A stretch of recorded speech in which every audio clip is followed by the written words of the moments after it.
Hello दोस्तों, मैं आज आपके सामने एक नई वीडियो लेकर के आया हूँ प्रश्नावली 4 से। प्रश्नावली 4 का नाम है द्विघात समीकरण। तो इसी प्रश्नावली में से आने वाले हम छोटे छोटे क्वेश्चनों पर ही चर्चा करेंगे। तो देखिए, पहला क्वेश्चन है आपका, यानी पहला क्वेश्चन आपका यहीं से ही बनेगा कि द्विघात समीकरण की घात होती है। तो देखिए, द्विघात समीकरण को हम वर्ग समीकरण भी कहते हैं। द्विघात समीकरण को हम क्या कहते हैं? वर्ग समीकरण। इसलिए दोनों नामों से परिचित हो लीजिए आप। तो देखिए, क्वेश्चन आपका है द्विघात समीकरण या वर्ग समीकरण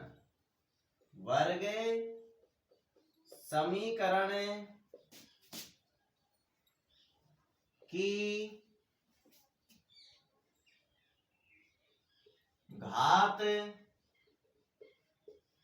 होती है। तो देखिए, इसका हल आपको पता चल ही गया होगा कि द्विघात समीकरण की घात क्या होती है। द्विघात समीकरण की घात 2 होती है। हम 2 प्रश्नावली बहुपद में पढ़ चुके हैं। अगर घात 1 होती है किसी बहुपद की तो उसे हम रैखिक बहुपद कहते हैं। अगर घात 2 होती है तो उसको हम द्विघात बहुपद कहते हैं। अगर घात 3 होती है तो उसे हम त्रिघात बहुपद कहते हैं। ऐसे ही समीकरण जो बहुपद होता है उसके बराबर में हम 0 लिख देते हैं तो वो आपका समीकरण बन जाता है। तो इसी प्रकार द्विघात समीकरण की घात क्या होगी? 2 होगी। ये भी नाम ध्यान रखिए कि द्विघात समीकरण का दूसरा नाम वर्ग समीकरण भी है। एग्जाम में द्विघात समीकरण नहीं लिख के आपसे इस प्रकार से पूछ सकता है कि वर्ग समीकरण की घात होती है। तो वर्ग समीकरण की घात कितनी होती है भैया? 2 होती है, ये याद कर लेना। अगला क्वेश्चन आपका इस प्रकार से पूछेगा कि द्विघात समीकरण का व्यापक रूप या प्रारूप क्या है। तो देखिए, यहां पर क्वेश्चन लिख देता हूं मैं। द्विघात समीकरण का व्यापक रूप या प्रारूप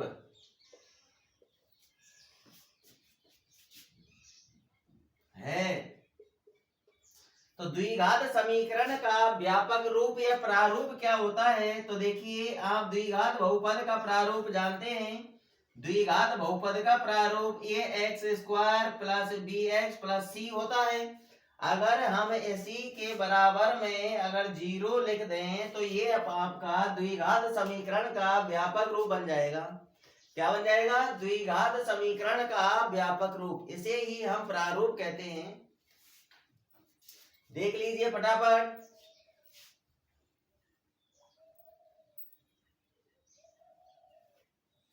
अगला क्वेश्चन देखिए आपका।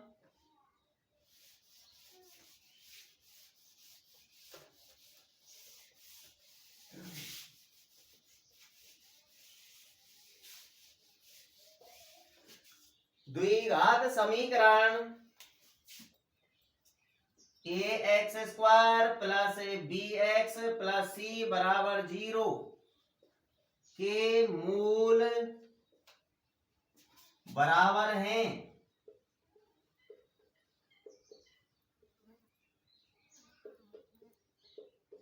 द्विघात समीकरण ax² plus bx plus c बराबर 0 के मूल बराबर है। तो आपसे मूल पूछ रहा है, तो निम्न में से ऐसे लिख देगा कि निम्न में से मूल हैं। तो आपके सामने ऑप्शन होंगे। आपके सामने क्या होंगे? ऑप्शन। तो उन ऑप्शन में से छांट लेना। तो यहाँ पर मैं हल बता रहा हूं आपके लिए कि हल कैसे करना है। आपने द्विघात समीकरण तो पढ़ा है। तो द्विघात समीकरण, वो द्विघात समीकरण नहीं, द्विघात समीकरण को हल करने का सूत्र पढ़ा है आपने जिसे हम द्विघाती सूत्र कहते हैं, उसी को ही हम श्रीधर आचार्य सूत्र भी कहते हैं। आपने पढ़ा है कि x बराबर minus B plus minus root B square minus 4ac बटे 2a आपने पढ़ा है। तो देखिए यहाँ पर मूल बराबर हैं, तो मूल कब बराबर होते हैं? अतः मूल बराबर हैं, मूल बराबर हैं, इसलिए बी स्क्वायर माइनस 4ac बराबर 0 होगा। ये आपने पढ़ा होगा। मूल बराबर कब होते हैं? जब बी स्क्वायर माइनस 4ac का मान 0 के बराबर होता है। तो बी स्क्वायर माइनस 4ac को हम विविक्त कर कहते हैं, जिसको हम कैपिटल डी से प्रदर्शित करते हैं। किससे प्रदर्शित करते हैं? कैपिटल डी से प्रदर्शित करते हैं विविक्त कर को। तो बी स्क्वायर माइनस 4ac बराबर 0 होता है कब? जब मूल बराबर होते हैं तब। हमको इस सूत्र में बी स्क्वायर माइनस 4ac की जगह पर 0 रख देना है। तो देखिए आगे कैलकुलेशन, तो x बराबर minus B plus minus root के अंदर 0 बटे में 2a, इसको आगे सॉल्व कीजिए। तो ये तो 0 है, 0 के ऊपर रूट है, तो ये संख्या तो आपके समाप्त हुई, तो इसको छोड़ दीजिए। तो आपका बचेगा क्या? माइनस बी बटे 2a बचेगा। क्या बचेगा? माइनस बी बटे 2a, माइनस बी बटे 2a। तो x का मान आ गया आपका। ऐसे द्विघात समीकरण का एक मूल आ गया है आपका माइनस बी बटे 2a, और इसके मूल बराबर है, तो दूसरा भी मूल ऐसा ही होगा, तो माइनस बी बटे 2a। तो इस प्रकार से आपको मूल निकाल लेने हैं। इस द्विघात समीकरण के समीकरण लगाना है द्विघाती सूत्र, x बराबर minus B plus minus root B square minus 4ac upon 2a। यहाँ पर आपको मूल बराबर दिए हुए हैं, इसलिए बी स्क्वायर माइनस 4ac बराबर 0 होगा। बी स्क्वायर माइनस 4ac की जगह पर 0 रखना है यहाँ। तो देखिए x बराबर माइनस बी लिख लिया, प्लस माइनस लगाया, रूट के अंदर बी स्क्वायर माइनस 4ac की जगह पर हमने 0 लिख लिया, बटे में 2a ज्यों कहते हो। ये आपका रूट के अंदर 0 है, तो ये तो आपका पूरा ही 0 हुआ, इसको हम छोड़ देंगे, तो आपका बचेगा केवल माइनस बटे 2a। तो यहाँ पर मूल बराबर है, इसलिए हमारा एक मूल आया है माइनस बी अपॉन 2a, तो दूसरा भी मूल आपका ऐसा ही होगा। अगर ऐसा क्वेश्चन आए तो एक ऑप्शन में आपको माइनस बी बटे 2a माइनस बी बटे 2a लिखे होंगे, तो उसी ऑप्शन पर टिक करना, आंसर देख लेना माइनस बी बटे 2a किसमें है। तो देखिए अब अगले क्वेश्चन की तरफ चलते हैं, फटाफट देख लो।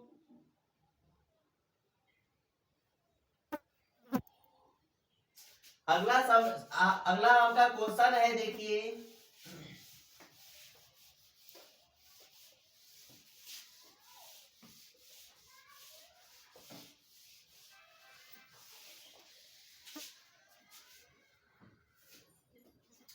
द्विघात समीकरण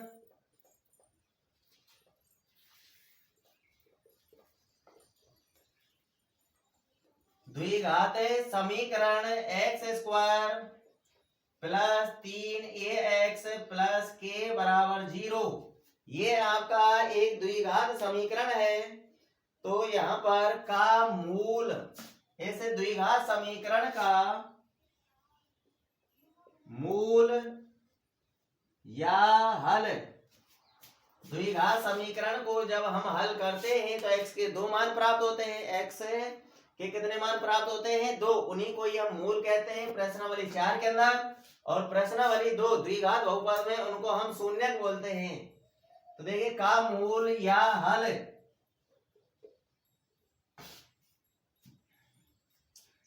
x बराबर माइनस a हो तो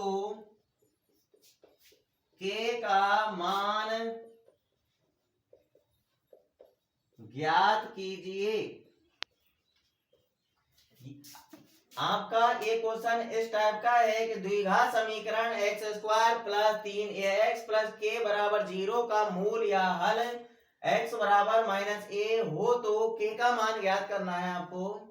इस टाइप का अगर क्वेश्चन आए तो देखिए ऐसे क्वेश्चन को हम कैसे हल करते हैं। इस द्विघात समीकरण को लिख लेना है यहां पर एक बार। अतः द्विघात समीकरण बराबर लिख लो x square plus 3ax plus के बराबर 0। लिख लिया द्विघात समीकरण। अब आपको इसका हल दिया हुआ है x बराबर -a, तो हमको इस द्विघात समीकरण में x की जगह पर -a लिखना होगा, तब कैलकुलेशन करनी होगी, तब जाके k का मान आएगा। तो देखिए हम रख देते हैं, ऐसे लिख देंगे हमें। अतः अब क्या करना है, अब x बराबर -a रखने पर, रखिए x की जगह पर -a लिखना है, तो x की जगह पर -a लिखो। x की घात 2 तो -a की भी घात 2 होगी, प्लस 3a इंटू x, तो x का मान लिखो -a, प्लस k बराबर 0। सॉल्व कीजिए, आगे मान जमा दिया हमने x की जगह पर -a। अब कैलकुलेशन करनी है, तो देखिए -a का वर्ग करेंगे तो a स्क्वायर आएगा। माइनस की संख्या का वर्ग करते हैं तो वो प्लस की ही आती है संख्या हमारी। अब देखिए यहाँ पर इसका वर्ग क्या हुआ, -a का स्क्वायर a स्क्वायर। अब 3a का गुणा -a से करना है, तो ये प्लस का चिन्ह है या माइनस का है, प्लस गुणा माइनस करेंगे तो माइनस आएगा। 3 गुणा a करो तो 3a गुणा a होगा तो a स्क्वायर हो जाएगा। आगे प्लस के लिखा हुआ है, प्लस के लिख दीजिए और बराबर में 0। अब देखिए यहाँ पर a स्क्वायर 1 है प्लस का, यहाँ 3a स्क्वायर है माइनस के, ये प्लस माइनस के हैं घटेंगे, माइनस के ज्यादा हैं माइनस के बचेंगे। तो देखिए हम 3a स्क्वायर में से 1a स्क्वायर घटा दीजिए तो माइनस के 2a स्क्वायर बचेंगे आपके, प्लस में k और बराबर में 0।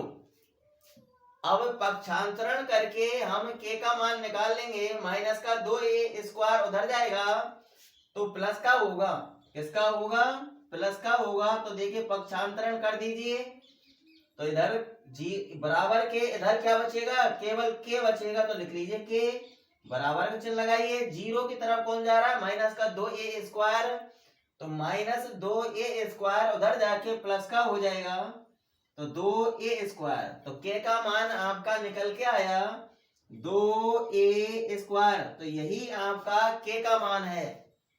कैलकुलेशन देख लीजिए k का मान कैसे निकालना है, द्विघात समीकरण को लिखना है, फिर x, उसके बाद आपको जो मूल या हल दिया हुआ है x बराबर -a, इस द्विघात समीकरण में x की जगह पर -a लिखना है, तो यहाँ पर लिख दिया हमने। अब x बराबर -a रखने पर x की जगह पर -a लिखा, x की घात 2 थी तो -a की घात 2, प्लस है तो प्लस लगा दिया, 3a है तो 3a लिख लिया, x की जगह पर हमने x का मान लिख दिया -a, फिर उसके बाद प्लस k लिखा हुआ है तो प्लस k लिख लिया बराबर में 0।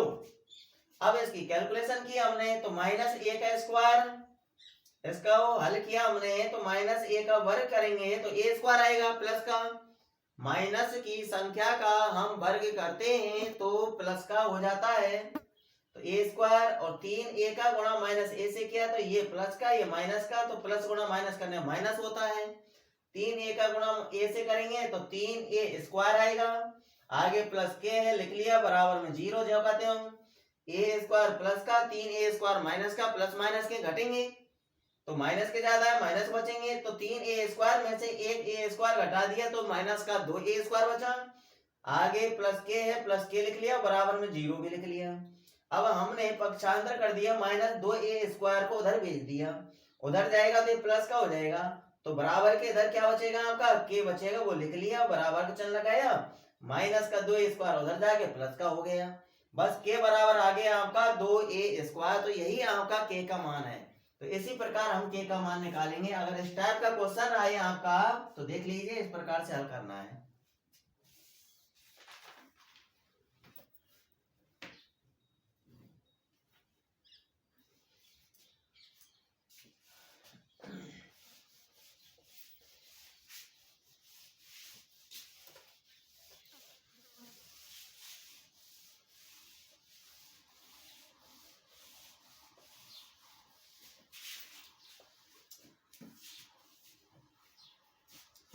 तो देखिए एक सवाल है आपका, द्विघात समीकरण x माइनस 3 का होल स्क्वायर बराबर 3। द्विघात समीकरण देखिए के मूल हैं,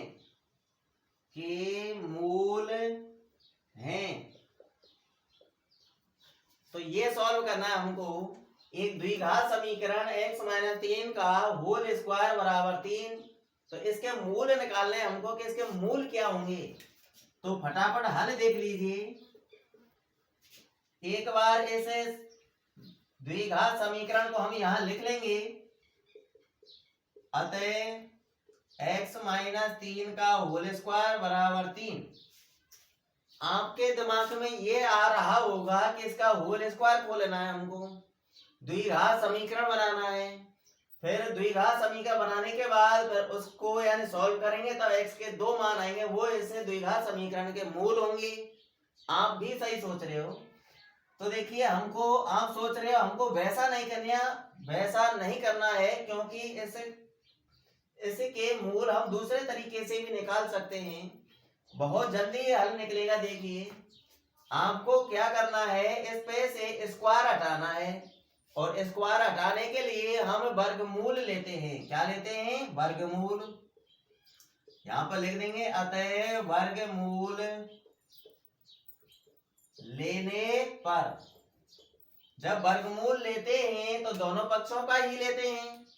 तो जब वर्गमूल लेते हैं जिस पर स्क्वायर लगा होता है उस पे से स्क्वायर हट जाता है, तो इस पे से स्क्वायर हट जाएगा, तो इधर बचेगा आपका x माइनस 3 बराबर लिख लो। जिस पर स्क्वायर नहीं लगा होता है उसके ऊपर रूट लग जाता है, वो भी प्लस माइनस में, तो प्लस माइनस 3 के ऊपर रूट लगेगा आपका 3। अब x का मान हम पक्षांतर करके निकाल लेंगे। पक्षांतरण कर लीजिए, तो पक्षांतरण करेंगे तो माइनस का 3 उधर जाएगा तो प्लस का होगा। तो x बराबर 3 को लिख लीजिए, रूट वाली संख्या को बाद में लिख लेना, तो 3 प्लस माइनस रूट 3। तो ये ऐसे द्विघात समीकरण के मूल हैं। यानी एक बार हम प्लस का चिन्ह ले लेंगे, एक बार माइनस का चिन्ह ले लेंगे, तो नीचे लिख देंगे अतः मूल बराबर, तो लिख लीजिए x बराबर 3 प्लस रूट 3, एक तो ये होगा। अब माइनस का चिन्ह लगा लीजिए, 3 माइनस रूट 3 है, तो ये इस द्विघात समीकरण के मूल है। तो देखिए हमको होल स्क्वायर खोलना नहीं पड़ा, और द्विघात समीकरण बनाते हम होल स्क्वायर खोलते, फिर द्विघात समीकरण बनाते, तब जाकर उसको सॉल्व करते, तब जाकर उसके शून्य निकलते। तो दूसरा तरीका ये है ना, इसका होल स्क्वायर हटाओ वर्गमूल लेकर के, स्क्वायर हटाओ फिर पक्षांतर कर दो, x का मान आ जाएगा।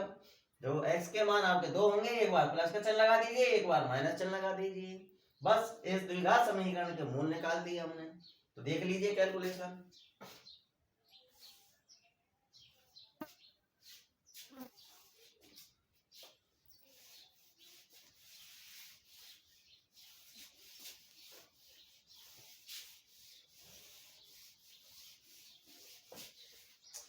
तो देखिए अगला क्वेश्चन है, छोटा सवाल है 1 नंबर वाला। द्विघात समीकरण ax square plus bx plus c बराबर 0 के मूल बराबर होंगे यदि, अब देखिए यहां पर इसका हल है। द्विघात समीकरण ax square plus bx plus c बराबर 0, ये द्विघात समीकरण का प्रारूप ही है। तो इसके मूल बराबर होंगे, तो कब होंगे ये हमसे पूछ रहा है। तो देखिए आपको 3 बिंदु याद होंगे, यदि आपको 3 बिंदु याद होने चाहिए। यदि बी स्क्वायर माइनस 4ac का मान 0 से बड़ा होता है, बी स्क्वायर माइनस 4ac का मान 0 से बड़ा होता है, तो मूल कैसे होते हैं? मूल वास्तविक होते हैं, और मूल हमारे भिन्न भिन्न होते हैं। सेकंड पॉइंट, यदि बी स्क्वायर माइनस 4ac का मान 0 के बराबर होता है, यदि बी स्क्वायर माइनस 4ac का मान 0 के बराबर होता है तो मूल हमारे वास्तविक तो होते हैं, परंतु मूल हमारे दोनों समान होते हैं। कैसे होते हैं मूल हमारे? समान। तीसरा पॉइंट है आपका, यदि बी स्क्वायर माइनस 4ac का मान 0 से छोटा हो, यदि बी स्क्वायर माइनस 4ac का मान 0 से छोटा हो तो मूल हमारे काल्पनिक होते हैं और कोई भी मूल विद्यमान नहीं होता है। तो ये 3 बिंदु आपको याद होने चाहिए। तो इन्हीं के बारे में हमसे पूछा जा रहा है। द्विघात समीकरण ax square plus bx plus c बराबर 0 के मूल बराबर होंगे, यदि कब होंगे? तो मूल आपके इस कंडीशन में बराबर होंगे, बी स्क्वायर माइनस 4ac बराबर क्या हो? 0। तो यहां पर लिख देंगे हमें, अतः मूल बराबर होंगे यदि बी स्क्वायर माइनस 4ac बराबर क्या हो? 0 हो। तो अगर ऐसा सवाल आप के लिए आएगा तो ये वस्तुनिष्ठ आएगा एवं वाला, तो आपको उसमें ऑप्शन में देखना है कि बी स्क्वायर माइनस 4ac बराबर 0 किसमें लिखा हुआ है। अगर ऐसा नहीं लिखा हुआ है तो वो इसका पक्षांतर करके भी रख सकता है, 4ac माइनस का है उधर भेज सकता है। अगर हम इसका पक्षांतरण कर देंगे तो माइनस का 4ac उधर जाएगा, प्लस का होगा, तो बी स्क्वायर बराबर आएगा आपका 4ac। तो इन दोनों में से कोई सा एक आपको मिलेगा ऑप्शन में, बी स्क्वायर माइनस या बी स्क्वायर माइनस 4ac बराबर 0 मिलेगा, या फिर आपको बी स्क्वायर बराबर 4ac मिलेगा। अगर ऐसा नहीं पूछ के हमसे ये पूछ ले कि द्विघात समीकरण ax square plus bx plus c बराबर 0 के मूल कैसे हैं? भिन्न भिन्न हैं। कब होंगे? तो बी स्क्वायर माइनस 4ac का मान 0 से छोटा होगा, इस कंडीशन में होंगे। तो ये पॉइंट याद कर लेना। यहाँ पर भी पक्षांतरण करके रख सकता है, 4ac उधर जाएगा तो किसका होगा? प्लस का होगा। तो ये कंडीशन आपकी इस प्रकार से भी लिखी हो सकती है, B square greater than 4ac, ऐसा भी लिखा हो सकता है। ऐसे ही आपसे पूछ सकता है कि मूल काल्पनिक होंगे तो कौन सी कंडीशन में होंगे? तो बी स्क्वायर माइनस 4ac का मान 0 से छोटा होगा, तो इस कंडीशन में हमारे मूल काल्पनिक होंगे। अच्छी तरीके से देख लीजिए, वीडियो को पूरा देखते रहिए। जब तक आप वीडियो को पूरा नहीं देखेंगे तब तक आपकी समझ में कुछ नहीं आएगा। वीडियो को पूरा देखते रहिए, आपको वीडियो पूरी ही देखनी पड़ेगी, और भी आगे आपको इंटरेस्टिंग सवाल देखने को मिलेंगे, और स्किप नहीं करना है वीडियो को।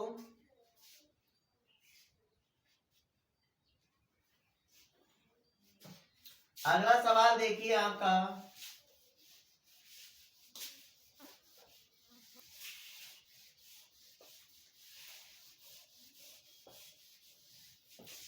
आपको एक द्विघात समीकरण दे रखा है। देखिए, द्विघात समीकरण x square minus 8x plus a बराबर 0। द्विघात समीकरण दिया हुआ है, द्विघात समीकरण x square minus 8x plus a बराबर 0 का एक मूल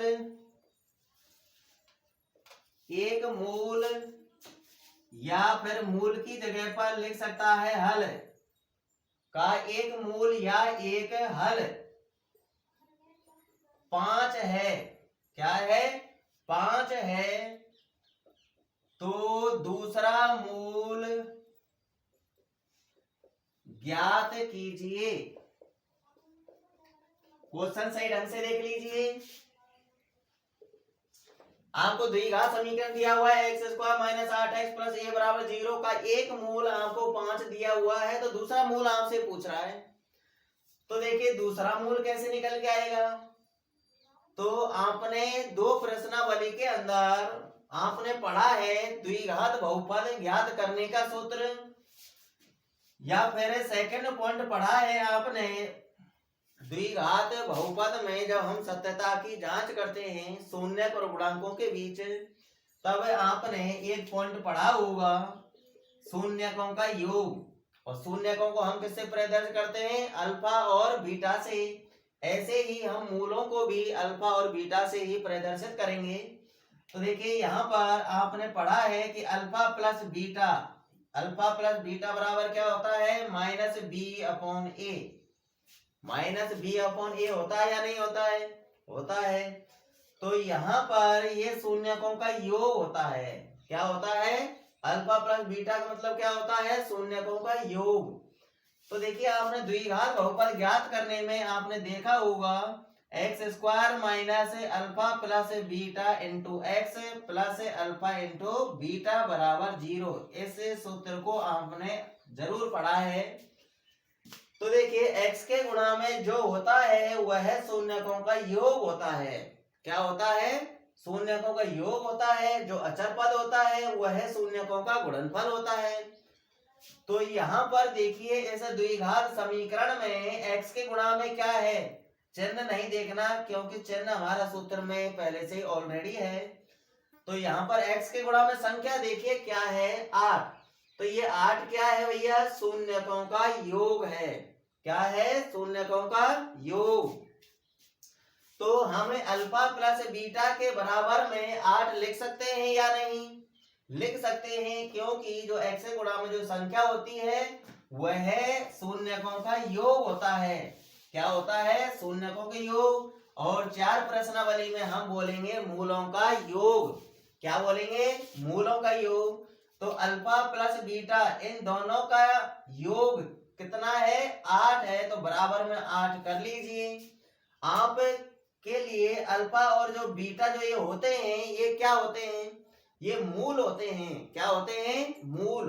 तो आपको एक मूल दिया हुआ है 5, तो आप अल्फा की जगह 5 लिख दो, चाहे बीटा की जगह 5 लिख दो, तो दूसरा पक्षांतर करके हम निकाल लेंगे।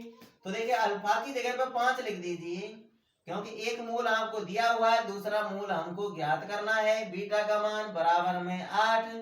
पक्षांतरण कर देंगे, तो पक्षांतरण करेंगे 5 उधर जाए किसका होगा? माइनस का होगा। तो बीटा बराबर आएगा आपका 8 माइनस 5। तो 8 में से 5 घटा लीजिए। 8 में से 5 घटाने पर आएगा 3। तो देखिए कितना सरल है दूसरा मूल निकालना। बहुत आसान है ना? तो 1 नंबर का सवाल आपसे इस टाइप का पूछ लेगा। तो ध्यान में रखना x के गुणा में जो होता है वह आपका शून्यकों का योग होता है, और जो अचर पद होता है वह आपका शून्यकों का गुणनफल होता है। द्विघात बहुपद ज्ञात करने वाले सूत्र में हम पढ़ चुके हैं ऐसा कि x के गुणा में जो होता है वह शून्यकों का योग होता है। 4 प्रश्नावली में हम मूल बोलेंगे, तो ये आपका मूलों का योग है। इसलिए हमने अल्फा प्लस बीटा बराबर 8 किया।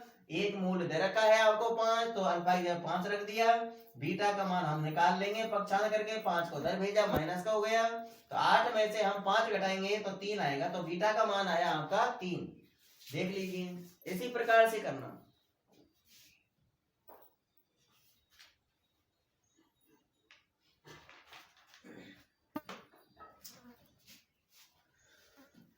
अब आपका एक लास्ट क्वेश्चन है, छोटा सवाल। हम छोटे छोटे क्वेश्चनों को पढ़ रहे हैं, इसमें से आपका बड़ा क्वेश्चन आएगा तो ये एक समीकरण दे देगा। क्या दे देगा? समीकरण दे देगा, और उसके आपसे मूल पूछेगा। क्या पूछेगा? मूल। या फिर आपको एक हिंदी का सवाल देगा। जहां तक क्या देगा? एक आपको एक हिंदी वाला सवाल देगा, उससे आपको एक द्विघात समीकरण बनाना होगा। द्विघात समीकरण बनाने के बाद उसके हमको मूल निकालने हैं, तो यानी उसका हल निकालना होगा। तो एक लास्ट क्वेश्चन है 1 नंबर वाला सवाल द्विघात समीकरण का। तो द्विघात समीकरण दे देगा आपको, और आपसे मूलों की प्रकृति पूछेगा। क्या पूछेगा? मूलों की प्रकृति पूछेगा। तो देखिए आपको द्विघात समीकरण दिया हुआ है 3x स्क्वायर माइनस 4√3x और प्लस 4 बराबर 0 के मूलों की प्रकृति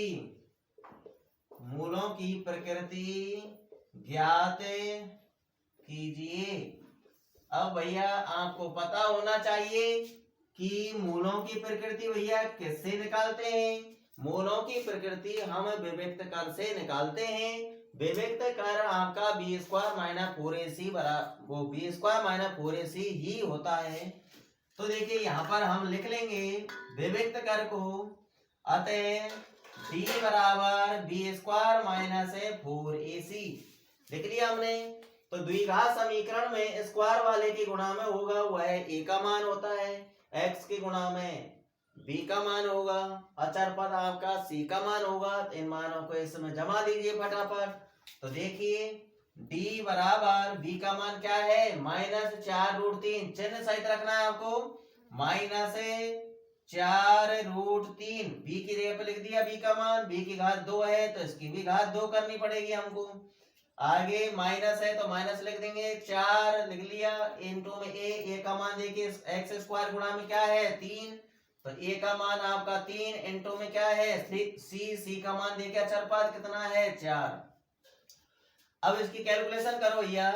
अब माइनस वाली संख्या का वर्ग करते हैं तो प्लस की आती है, तो ये इसका वर्ग करेंगे तो संख्या हमारी प्लस की ही आएगी। तो 4 का वर्ग करो, 4 का वर्ग क्या होगा 16। इधर देखिए 4 का वर्ग 16।